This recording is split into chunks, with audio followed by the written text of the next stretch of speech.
Hello, everyone, and welcome back to Cyrus Webb Presents. I'm your host, Cyrus Webb. So glad you guys could join us on Facebook, LinkedIn, YouTube, and on X. We're glad to have you all with us. Also, we're connecting with our friends over on Instagram as well, so they can be a part of our conversation today. Last but certainly not least, we're going to connect with our friends over on Amazon. And I'll tell you guys about today's guest that's joining us. If you guys are new to us, we appreciate you guys joining us for today's show. I think you guys are going to really be inspired by this one. So we're glad that you all could be a part of it.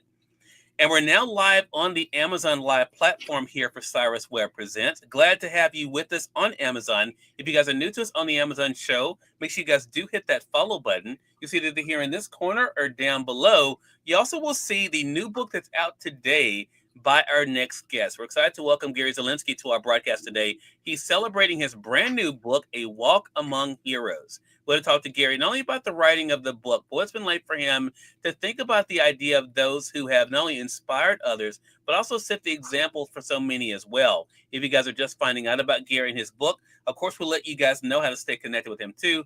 Gary, thank you so much for the time today. Really appreciate it. Oh, and thank you so much for having me. Appreciate it.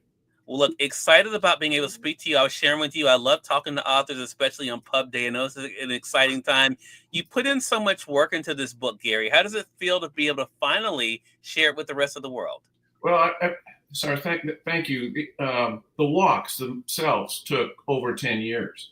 But then because of my previous employment, I guess that's probably not the right word, because of my military service and my background in various intelligence organizations for our nation.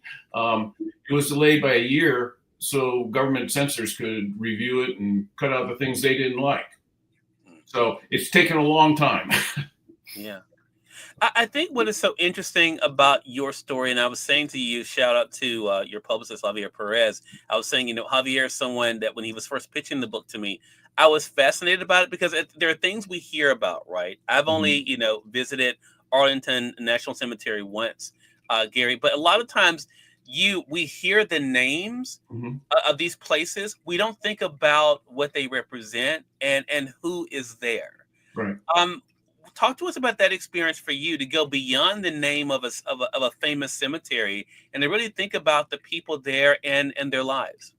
Well, in the years that it took to walk and tell these stories, it became clear to me that certainly it's a military cemetery, but the first thing that it strikes you if you spend time walking past what I would call the touristy kind of things that everybody that visits Washington goes to see, right.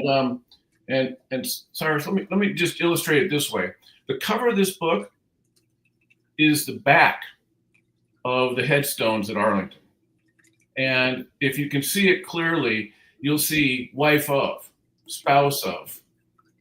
So that's unlike any of the other national. I think there's 171 national cemeteries. They're not like this. It's typically the husband, the spouse, whichever, right? They get their own separate "I love me" plaque or whatever, right? If you're a military spouse, doesn't matter man or woman, what you get for the military member, you get the back of that headstone. And they made a conscious effort to support their military member. So my stories really wanted to tell something below the typical military history headlines, right? Right. And so that's why all the walks. So to do that, though, Gary, to me, and this is what I was excited about talking with you about, because I think we all have something that interests us, right? There's something that, for myself, I'm an artsy person, so things that I'm typically excited about. Most people are like, okay, I'm not that, I'm thrilled for you, but it does nothing for me. Right. What was it about these walks that became bigger than you? That's the question I had for you, because it seemed like to me you got something out of it, but you knew it was something you wanted to share. When did that happen that you realized that what you were learning was something that other people needed to know? Well, here's the thing. I never set out to write a book. When I first joined the Air Force, enlisted in the Air Force 175 years ago, or three, I was a photographer. I had the greatest job in the world. My job was to walk around a military base and take pictures. And it was fantastic. I didn't realize it at the time. I was 18 and, I had less hair than I have now. So it was a great job. And I wanted to make a picture book, right? And I only wanted to tell enough about the headstone so that you would recognize who this person was. And then life happens. I didn't have enough pictures, if you will, to make a tabletop book. So I started doing a little more research about people. And the first one that fascinated me was Audie Murphy. Audie Murphy, most decorated soldier in the history of the United States, stood on a burning tank, fought off, companies of German soldiers, saved his entire company. And so he's a phenomenal story. After the military, he goes and becomes a Hollywood movie star. 40 movies he made. He's a poet, songwriter. But his military experience has caused him grave pain. They didn't call it post-traumatic stress back then, but he certainly had it. He slept with a revolver under his pillow. So I started learning a little bit more about this sharecropper's son. And then what I learned was, and truth in lending, my wife and I relocated to our childhood home in Southern California. So I started reading more about Audie Murphy. And then I discovered his wife, Pamela Opal Lee. And she, after he died in 1971, she went on to work for 35 years at the local Veterans Administration Hospital. And her story became the story I wanted to tell, because military historians and military folks will gravitate to Audie Murphy.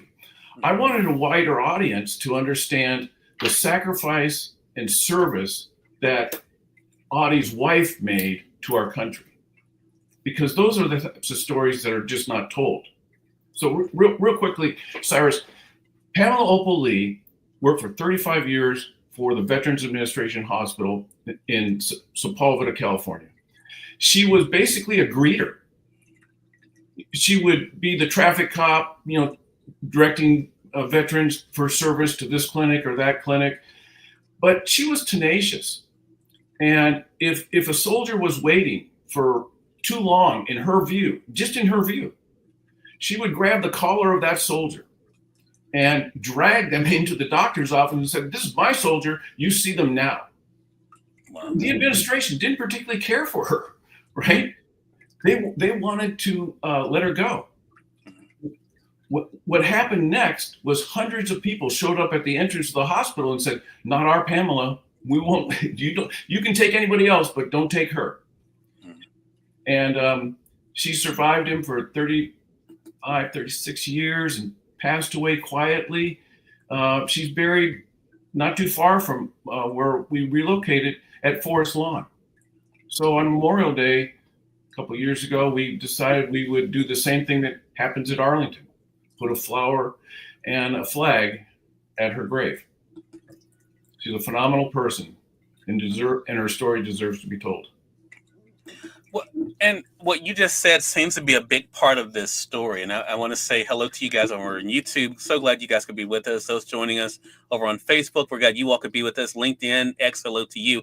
I want to say, for those who are just tuning in, welcome. You all are watching Cyrus Webb Presents. We're excited to welcome Gary Zelinski to our broadcast today. Today's pub day for Gary. He's celebrating his newest book, A Walk Among Heroes. You guys can see there. The subtitle is Searching for America's Better Angels. I want to talk about that subtitle in reference to what you just said. Gary, because I think, and you and I were talking briefly about this before we went live, but this book also does is kind of help us to redefine the idea of hero, right? I think a lot of times, as you mentioned, we have certain people that there's name recognition attached. And so we feel like, oh yeah, this person, I know them. But you're talking about people now that we may never have known if it had not been for you. How does it feel to know that you're, by writing a book that you never intended to write, that you're shedding a light on people that otherwise we may not have known? Believe it or not, I had to go back and figure out the answer to that question, because it just sort of, these stories just sort of emerged as I discovered more about these heroic people. I found that the family around them was every bit as heroic. Mhm. So here's what the subtitle "Searching for America's Better Angels" really means. Mhm. When Abraham Lincoln gave his first inaugural address, right? He concluded that now, when he gave that address in 1861, 7 states had already seceded from the Union. And so his inaugural address was an appeal to the southern states that we must not be enemies. We must be friends. And pardon me, I want to read you the exact thing that Abraham Lincoln said in that address. He said, "We are not enemies, but friends. We must not be enemies. When again touched, as surely they will be, by the better angels of our nature." He was compelling all Americans to just be better neighbors, be better friends. Right. But that's where it came from. Yeah. And how much has that principle guided you, Gary? I'm I'm a damaged creature. I try every day, right? One day at a time. We all have our demons, Yeah. and we all can lower ourselves to discontent, to arguments, to everything else. But at the end of the day, we all got to get along and live together. And I think these stories talk about people who have survived tremendous hardship, yet they never lost their ability to be nice. So I know that's sappy. No, it makes perfect sense. So, but it does bring up this question, and I want to say hello to you guys over on Amazon. Again, you guys can see the print edition of Gary's book there. Feel free to be able to click it either here on the side or down below to go ahead and get your copy. For those of you not joining us on Amazon, though, we will remind you you can also stay connected with Gary. But Gary, when you talk about a walk, I think there's so many things that come to mind. I guess for one thing, I'm from the South, so when you're when you're when you're walking with someone, it gives you an opportunity to connect and to bond, right? Mm-hmm. Is that also part of your message for us as the reader? The importance of taking the time to actually get to know people. I think for a lot of times we're walking among people. What I thought about, and I appreciate you sharing that quote, was I thought about the scripture that talked about that, who knows what we may be entertaining angels just around us. And I thought about that for some people, you never know who you're spending time with until you get to know them. Is that part of what you hope also comes from this? And like you took the time to get to know individuals that were in Arlington and their stories and their family stories, that we kind of take that time to actually get to know one another better. These walks, I tried to write each of these independent, if you will, chapters or stories about a particular individual, mm-hmm. that the story would only last as long as it took to walk from the visitor center at Arlington to that person's grave. And I envisioned that you and I, Cyrus, my wife and I, we were walking to do a little research about a particular headstone, an individual, right? And what my goal was just not to write a history dissertation, but to right. make the reader appreciate the person like I do. Mm. And that's why my chapters end with how do you actually get to this grave, right? Turn left here, take a right at Mead Drive. What I try to make the reader, hopefully the reader would read it as if they were walking with me to that headstone. You started off this conversation with me, Gary, talking about this was not something you intended to do when it comes to writing a book. But now here we are celebrating the official publication of your book. How does it feel to add this new chapter to your life and career? Writing is humbling. It's not for the faint of heart. Mm-hmm. And I have to admit, it ain't cheap. And when I realized that with the quality of help I had putting the book together, I said, I want to give it every shot that it will connect with other people. I know how to self-publish. I know how to put something up on Amazon. And when I looked at the the numbers, well, write a book and put it on Amazon. Pretty easy to do. And welcome to 33 million other authors who have written a book. Yeah. So it is a very humbling experience. Yeah. What has been the response from those who know you? Because this is a new chapter for you with them as well, Gary. What has it been like for you to say, hey, I've written a book and you can buy it right now on Amazon?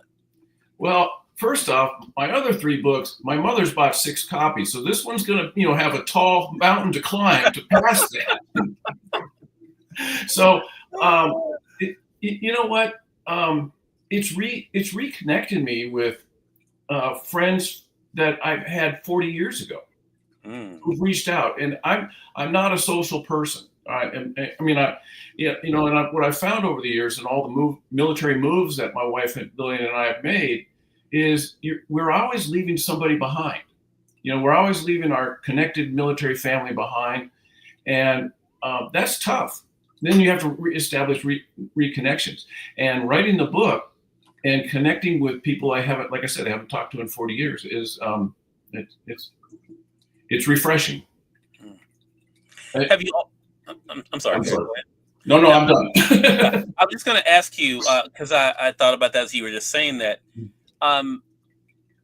Have you always had the appreciation for history that you have now? I have I guess the attention span theater of today. I don't know if I had 8, whatever the attention span disorder thing is, but I've always, I don't have the bandwidth to read with Chernauer's 786 page view of Hamilton. Yeah. It's not that I don't want to learn all of that story. It's just that I think the lessons from it, those are the things that I think reach a wider audience. And that's why I think Hamilton as a play is so successful, because it allows everyone to enjoy it. Yeah. My wife is a voracious reader, and she said, "You need to read this book." And I said, please. Oh boy. Well, I'm going to say to our audience, hello to you, Stacy. Good to be to see you over there on IG. That this is a great opportunity. If you have not connected with Gary Zelinski, now is the time to be able to do it. His new book is called A Walk Among Heroes. It's available now to our friends here on Amazon. Again, the subtitle, Searching for America's Better Angels. You all can get it now in print. If you were able to talk to our audience directly, Gary, what is it you hope they take away from the new book? An appreciation for not only the heroes in America, certainly an appreciation for Arlington National Cemetery and what 400,000 brave souls did to preserve our democracy. Certainly I want them to take away that. Mm-hmm. But after that, what I really want is what one of my stories is about, the wife of Jimmy Doolittle. And her story is phenomenal in that she was by his side and supporting him since he was a private and went on to be a 4-star general. And people can read about the history of Jimmy Doolittle. What I wanted people to realize is that it takes a lot of people for one person to be really great. And I wanted to tell the story of the team it took. Yeah. I love that. Gary, congratulations to you. Thank you so much for spending some of your pub day with us. And I look forward to staying connected with you.